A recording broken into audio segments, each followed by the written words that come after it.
যত দিন যায় তত যুগ বদলায়। আগে একরকম ছিল, এখন দিন দিন যাচ্ছে যত ততই পাল্টে যাচ্ছে সবকিছু। আমি যখন একদম ছোট ছিলাম তখন ভাত থাকলে পরে আমার মা জল দিয়ে রাখতো, পান্তা ভাত খেতাম। আর যখন শীত থাকতো তখন করকরা ভাত খেতাম। পরে যখন একটু বড় হলাম, ক্লাস 9-10-এ পড়ি, তখন ভাত থাকলে পরে মা পেঁয়াজ রসুন দিয়ে ভেজে দিত ভাতটাকে, সাথে একটু আলুও কুচিয়ে দিত। আর পরে যখন ম্যাগি মশলা বেরোলো, তারপর তো ওই ম্যাগি মশলা দিয়ে ভাতটা ভাজা খেতাম। আর এখন আমার ছেলে মেয়েকে ভাত থাকলে পরে এরকম ফ্রাইড রাইসের মতো করে দিতে হয়। কালকের কিছুটা ভাত বেঁচে গেছিল, ফ্রিজে রেখে দিয়েছিলাম।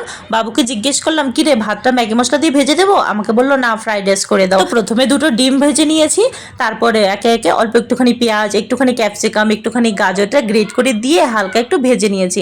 তারপরে ভাতগুলো দিয়ে লবণ টবণ দিয়ে হাফ চামচ মতো সয়া সস আর হাফ চামচ মতো ভিনিগার দিয়ে দিয়েছি। তারপরে এপিট করে নেড়ে হাফ চামচ গোলমরিচের গুঁড়ো ছড়িয়ে দিয়ে আর ওপর থেকে একটু স্প্রিং অনিয়ন দিয়ে দিয়েছি। বাসি ভাত থাকলে তোমরা কে কেমন ভাবে খাও অবশ্যই আমাকে কমেন্টে জানাবে।